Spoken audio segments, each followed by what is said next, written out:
The battery warning light on your dashboard is a critical indicator that many drivers misunderstand. This symbol doesn't necessarily mean your battery is failing. The warning light activates when your vehicle's electrical system voltage drops below 12.4 volts or exceeds 15.5 volts.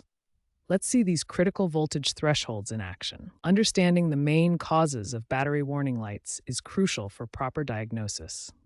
Let's examine the 5 primary causes and their frequency of occurrence. Modern vehicles feature sophisticated charging systems. Here's how the components work together to keep your electrical system running properly.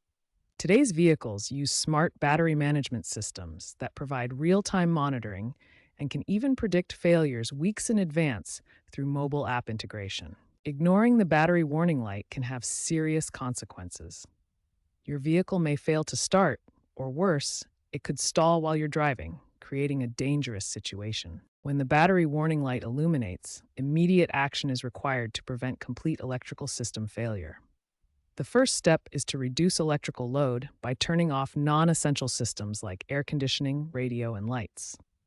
Next, check the system voltage using a multimeter. A healthy charging system should read between 13.8 and 14.4 volts when the engine is running. This voltage range indicates proper alternator function. Perform a thorough visual inspection of the charging system components. Check the serpentine belt for proper tension and wear, inspect battery terminals for corrosion, and examine all wiring connections for damage or looseness. After repairing the underlying issue, you may need to reset the system to clear fault codes. This involves disconnecting the battery for 15 minutes to reset the ECU, followed by an alternator relearn procedure where you idle the vehicle for 10 minutes. Regular preventive maintenance can prevent future battery warning light issues. Perform monthly visual inspections of battery terminals and belt condition, quarterly voltage testing, and annual professional charging system analysis to ensure optimal performance.